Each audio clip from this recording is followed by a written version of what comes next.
Vamos abordar agora alguns sistemas de votação. Os sistemas de votação eles podem ser utilizados para outras finalidades além de eleição.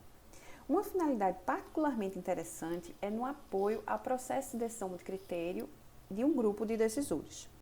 Então, considerem uma situação onde vários decisores devem escolher uma entre várias alternativas ou efetuar uma ordenação dessas alternativas. Então, esses decisores têm vários objetivos, multicritério, que podem ser comuns ou não. Então, cada decisor ele pode considerar diferentes critérios, KI, para avaliar as alternativas. Então, a informação fornecida por cada decisor é uma ordenação das alternativas. Então, não importa que critério cada decisor ele venha considerar. Esses sistemas de votação eles estão associados ao procedimento de agregação de decisão em grupo baseado na agregação a partir dos resultados finais dos decisores. Então, o estudo dos sistemas de votação está relacionado à teoria da escolha social. É importante destacar o papel da teoria da escolha social nos sistemas de votação, quando se deseja deixar claro que o propósito desses sistemas está relacionado ao apoio à decisão em grupo de pessoas que pretendem ter suas preferências consideradas no processo de decisão. Esses sistemas eles não tratam simplesmente da análise de dados sobre as preferências dos decisores. Eles incorporam também aspectos de natureza preferencial e de comportamento social. Então, o procedimento de votação ele pode ser entendido como um método para se chegar às escolhas sociais provenientes das preferências de indivíduos. Isso foi Arrow em 1950. Dentre os sistemas de votação conhecidos, o sistema de votação pluralista é o mais amplamente utilizado. Ele é muito simples de aferir a vontade coletiva por meio do voto. A opção que receber o maior número de votos vence, só que ele tem alguns inconvenientes. Por exemplo, numa disputa entre 6 alternativas, se uma delas consegue 20% dos votos e as 5 demais obtêm 16% dos votos cada uma, a primeira vai vencer, apesar de ter alcançado apenas 20% da preferência contra 80% divididos entre os demais contrários à sua vitória. Então, ele é muito utilizado em eleições políticas, mas utilizando-se o sistema de segundo turno, justamente para amenizar esses inconvenientes. Ele só é indicado nos casos em que os decisores indicam apenas uma alternativa. Então, outro tipo de agregação é necessário para ordenação.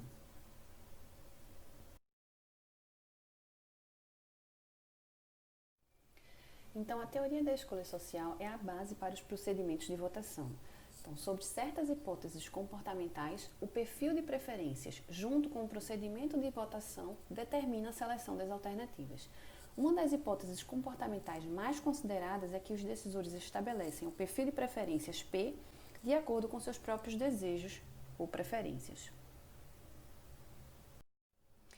Vamos entender agora sobre o paradoxo da votação.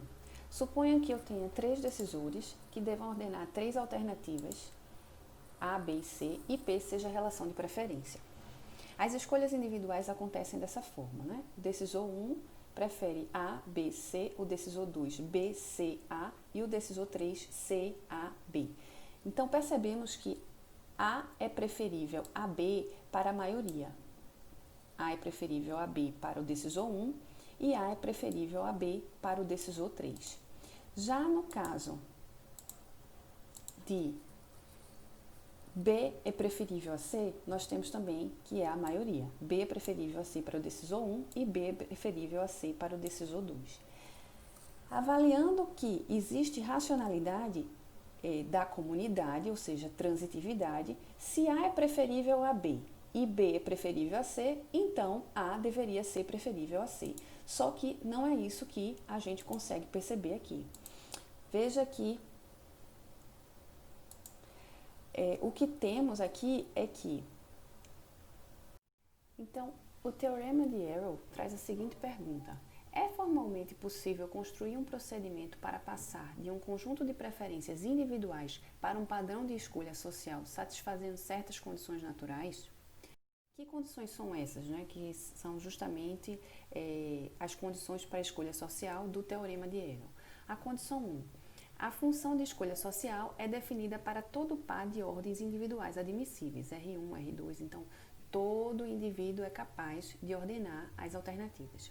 A condição 2. Se uma alternativa X aumenta sua posição ou se mantém na mesma posição para cada indivíduo sem qualquer outra mudança nessas ordens, e se X era preferível a Y antes da mudança nas ordens individuais, então X ainda é preferível a Y. O que isso quer dizer? Que existe uma associação positiva entre a escolha social e a individual, ou seja, existe transitividade, deveria existir transitividade do individual para o coletivo. A condição 3. Caso haja inclusão ou exclusão de alternativas, a ordem do conjunto já existente não deve ser alterada. O que isso quer dizer? Que o sistema deveria ser independente de alternativas irrelevantes. Incluir ou excluir não alteraria o resultado final. A condição 4 diz que a função social não é imposta, ou seja, existe a condição de soberania. Uma função social de bem-estar social será dita imposta se algum par de alternativas distintas, x e y, onde x, r e y, para qualquer conjunto de ordens individuais, R1, R2, onde R é uma ordem social, corresponde a R1 e R2. Ou seja, eu não posso ter uma imposição de preferência para toda a comunidade, né? Toda a comunidade tem condições de fazer a sua ordenação. E a condição 5 seria: a função social não deve ser ditatorial, ou seja, a função social será dita ditatorial se existe um indivíduo I, tal que, para todo x e y, x preferível a y implica que x é preferível a y, a despeito das ordens dos outros indivíduos que não I. Então, considere a relação x, r e y, que indica que x é preferível ou indiferente a y. Então, os seguintes axiomas da escolha social são considerados. O axioma 1, para todo x e y, ou x é preferível ou indiferente a y, ou y é preferível ou indiferente a x. O axioma 2, para todo x, y e z, se x é preferível ou indiferente a y, e se y é preferível ou indiferente a z, então x é preferível ou indiferente a z, ou seja, a propriedade da transitividade. Então, o que Arrow colocou em 1950 sobre a teoria da possibilidade? Considerando esses dois axiomas que foram colocados anteriormente e as 5 condições, se existe pelo menos 3 alternativas, os quais os membros da sociedade são livres para ordenar de qualquer modo, então toda função social que satisfaça as condições 2, que é a associação positiva entre a escolha social e a individual, e a condição 3, que é a independência das alternativas irrelevantes, e que forneça uma ordem social que satisfaça os axiomas 1 e 2, ela deve ser imposta, ou seja, não atende à condição 4, ou ditatorial, então não atende à condição 5. Então, o que Arrow quis dizer aqui é que não existe nenhum procedimento de votação que atenda aquelas 5 condições. A única possibilidade que ele tem para atender é se o sistema ele for com uma preferência imposta ou ditatorial. Existem vários procedimentos de votação. Vamos abordar aqui os mais utilizados, que são o procedimento de borda com dossiê, votação com agenda, approve and vote, Copeland e votação ponderado por quartil. O procedimento de borda foi proposto por Jean Charles de Borda em 1781, como um procedimento para agregar o julgamento de vários membros de um júri. O procedimento consiste em ordenar todas as alternativas, atribuindo K1 pontos para a primeira, K2 pontos para a segunda e assim por diante. Considerando M alternativas no conjunto A, tem-se que KJ é denominado o coeficiente de borda de forma que K1 maior que K2, maior que K3, maior que KJ, maior ou igual a zero. Então, a agregação consiste na soma de pontos que cada alternativa obtém para cada decisor. A primeira alternativa do ranking é chamada vencedor de borda, é aquela com maior número de pontos e assim por diante, até a última alternativa com menor número de pontos. Inicialmente, as alternativas são ordenadas por cada decisor I, conforme uma pré-ordem completa. Então, o decisor ele ranqueia as alternativas. Então, o decisor 1 e decisor I aqui vai ranquear a alternativa A1, A2, A3 e assim por diante. E cada alternativa no ranking vai ganhar um número de pontos. Esse número de pontos pode ser considerado da seguinte forma: a pior alternativa, KJ, igual a alternativa seguinte, a segunda pior, o valor A mais B, e para a alternativa seguinte, a terceira pior, o valor de A mais 2B, e assim por diante. Então, geralmente, a gente considera A igual a 0 e B igual a 1, ou A igual a 1 e B igual a 1. Para efetuar a agregação dos decisores, tem-se a função BAJ da seguinte forma: somatório de todas as pontuações que aquela alternativa J obteve para todos os decisores, do decisor I ao decisor N. Vamos então fazer um exemplo de borda com quatro alternativas e 3 decisores. Cada decisor ordena as alternativas de acordo com as suas preferências. Estamos aqui com 3 decisores. O decisor 1 colocou a seguinte ordem: A1, A2, A3, A4. Então, na pontuação de borda, ficaria para a última colocada 1 ponto, depois a seguinte 2 pontos, 3 pontos e 4 pontos para a primeira colocada. O decisor 2 considerou A1 como a melhor colocada, 4 pontos, A2 como a segunda melhor colocada, então 3 pontos, A4 como a terceira melhor colocada, 2 pontos, e A3 como a quarta melhor colocada, então 1 ponto. Já o decisor 3, ele considerou a A2 como a melhor opção, então 4 pontos, A3 como a segunda melhor, 3 pontos, A4 como a terceira melhor, 2 pontos, e a última alternativa, A1, como a última colocada, ganha 1 ponto. Então, para saber a pontuação de borda, nós fazemos o somatório da pontuação que cada decisor deu para cada alternativa. Então, para a alternativa 1, nós temos 9 pontos, para a alternativa 2, 10 pontos, para a alternativa 3, 6 pontos e para a alternativa 4, 5 pontos. Então, a vencedora seria a alternativa 2. E poderemos também colocar em ordem, na seguinte ordem: A2, A1, A3 e A4. Um problema desse tipo de procedimento é a dependência das alternativas irrelevantes, questão que foi levantada por Eero. Então, com a inclusão ou a exclusão de alguma alternativa, pode surgir um problema de reversão de ordem entre as alternativas. Falando agora sobre o procedimento de votação de Condorcet. Então, esse método ele foi proposto pelo Marquês de Condorcet em 1785, que foi contemporâneo de Borda e teve também sua motivação no contexto de agregação de votos em júri. O procedimento ele consiste numa avaliação baseada na comparação pá a pá das alternativas. Então, nessa comparação, a alternativa AI e a J, uma alternativa é considerada vencedora, a que obtiver a vantagem sobre a outra para o maior número de decisores. Caso duas alternativas tenham o mesmo número de critérios lhe favorecendo, então ter-se uma indiferença I. A alternativa que tiver o melhor desempenho entre todas é chamada de vencedora de Condorcet. É importante destacar que esse método tem um paradoxo chamado paradoxo de Condorcet, que é justamente o não atendimento à propriedade de transitividade. Esse paradoxo ele pode ocorrer numa comparação entre 3 alternativas, A, B, C, ocasionando um circuito, da forma que acontece aqui no grafo abaixo. A é preferível a B, B é preferível a C e C é preferível a A. Então, se existisse a propriedade de transitividade, se A é preferível a B e B é preferível a C, significa que A é preferível a C, e não o contrário. Por outro lado, o método de Condorcet ele satisfaz o axioma da independência das alternativas irrelevantes de Eero, justamente o axioma que o de Borda não satisfaz. Então, uma característica do método de Condorcet é que trata de um procedimento não compensatório. Observa-se facilmente que a posição final das alternativas não considera, para cada decisor, a posição ou valor, mesmo que numa escala ordinal. Então, a única informação considerada é qual alternativa tem o melhor desempenho para cada decisor, sem levar em conta o quanto. Exemplificando Condorcet para 3 alternativas e 5 decisores. Então, percebemos que a comparação pá a pá indica a quantidade de decisores que preferem uma alternativa em linha em relação a uma coluna. Comparando-se C com B, percebemos que 3 decisores preferem C em relação a B, dentre os 5 que estão sendo avaliados. Tá? Então, pela maioria dos decisores, nós temos que C é preferível a A, por 3 decisores, contra 2. B é preferível a A, 4 decisores contra 1. E C é preferível a B, 3 decisores contra 2. Então, a ordenação da comparação pá a pá seria C, B, A.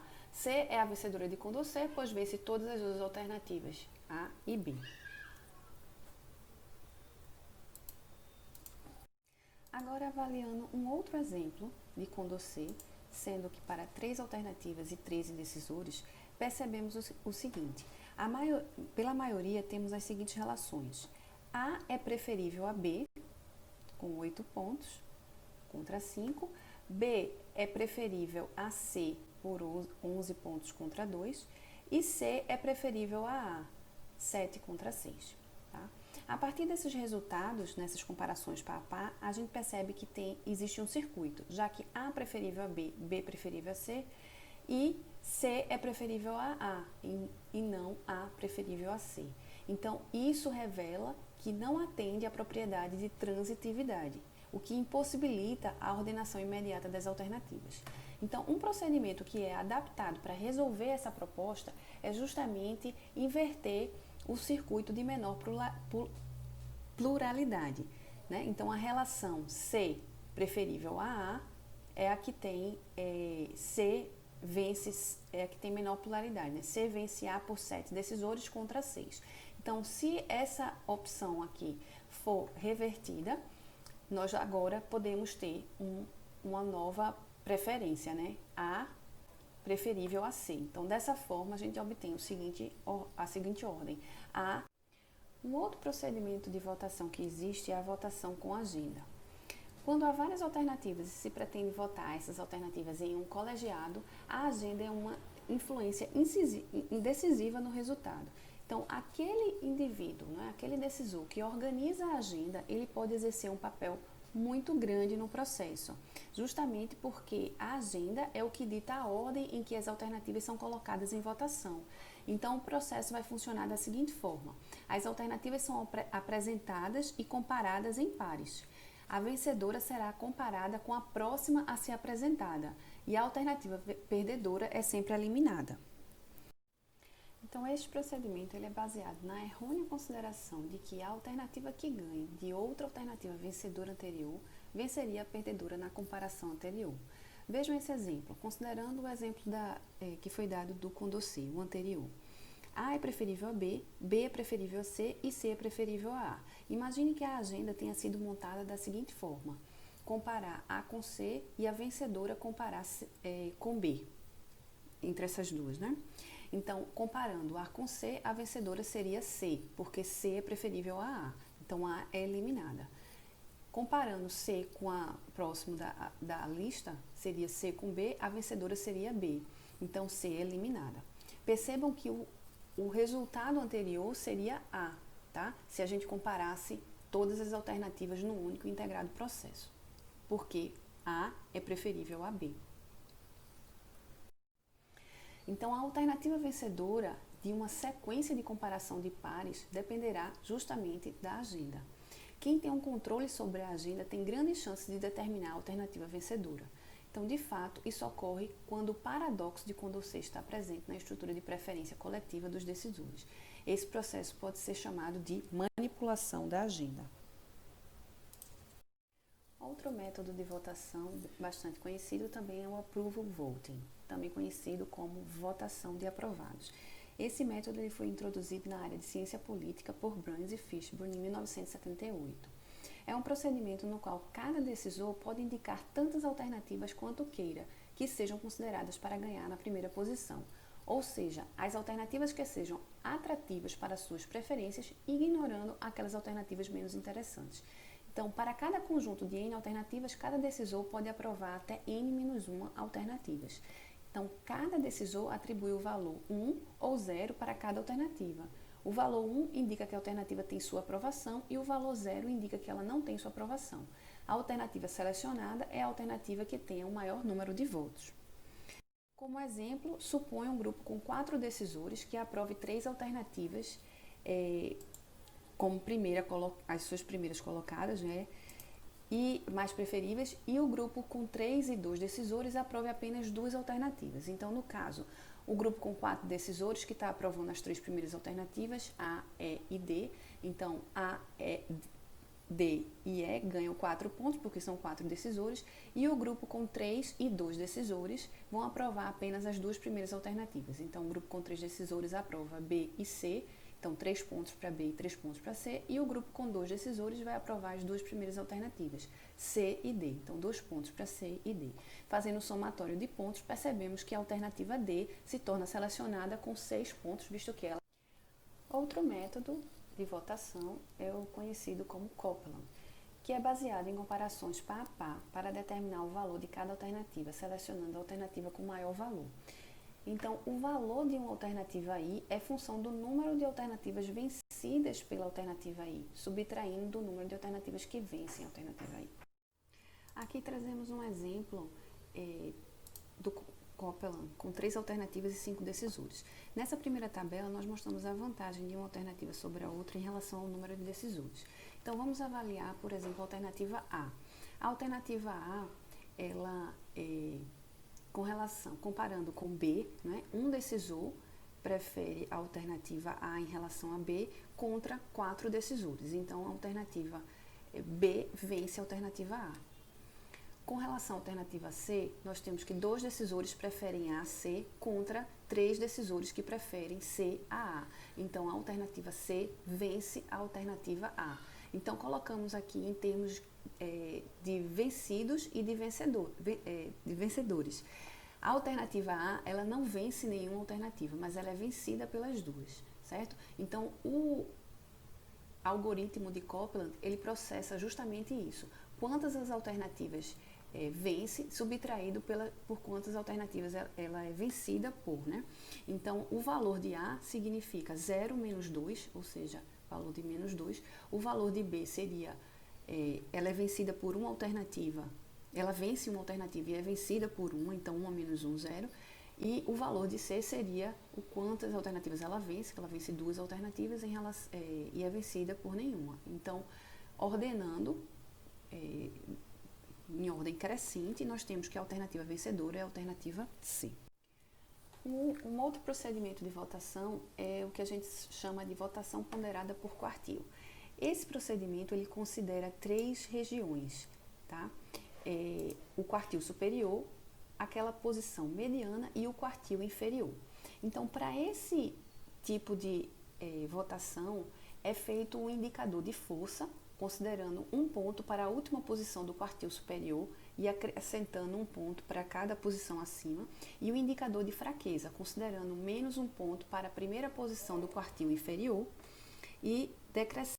Então, nesse caso, a gente tem, a partir do ranking de cada um dos decisores, é feito um filtro para analisar quais são as alternativas que estão no quartil superior e quais as alternativas que estão no quartil inferior, e feito a análise de força e fraqueza dessas alternativas. Caso alguma alternativa tenha fraqueza maior do que a força, o somatório de pontos seja maior, então essas alternativas são eliminadas. Aquelas que a força é maior que a fraqueza, então a gente considera no subconjunto das alternativas melhores, tá? E a gente trabalha com a intensidade da força dessas alternativas. Essa intensidade é feita em relação à força menos a fraqueza, né? O valor da força menos a fraqueza. Então, vence a alternativa que obtiver a maior intensidade nessa análise.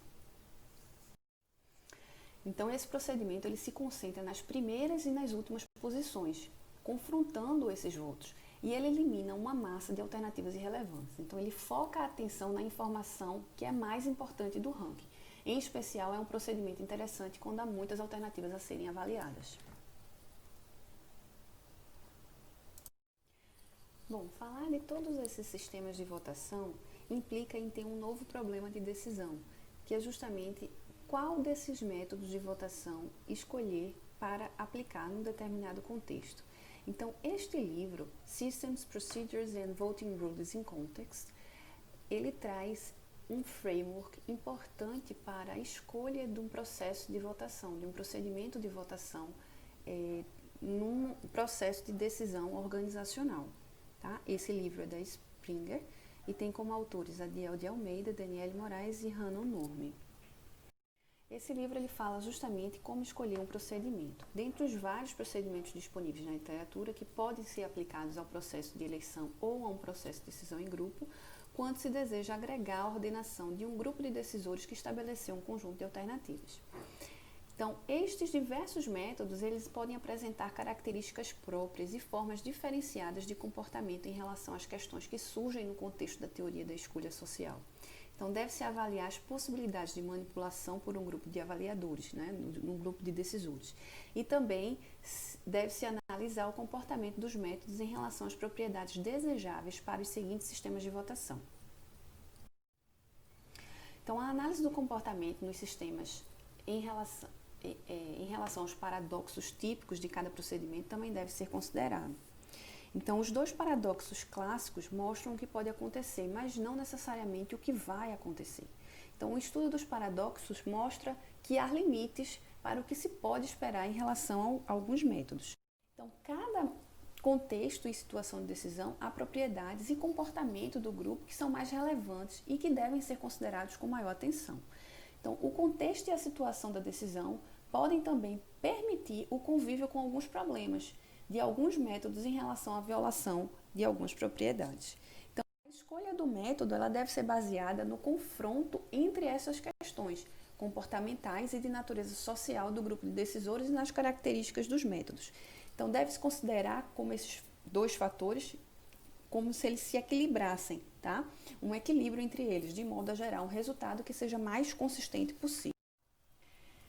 Então, devemos considerar o processo global de decisão dividido em dois processos específicos. Primeiro, o PD-PV, que é o processo decisório para a escolha de procedimento de votação, PV, por meio de um modelo de multicritério, e o PD-GO, que é o processo decisório em grupo enfrentado na organização, que é analisado por meio do procedimento de votação que foi escolhido anteriormente. E ele vai ser utilizado para o direcionamento do problema decisório específico. Então, nesse caso aqui, nós temos esse framework que apoia o analista na escolha do procedimento de votação, né?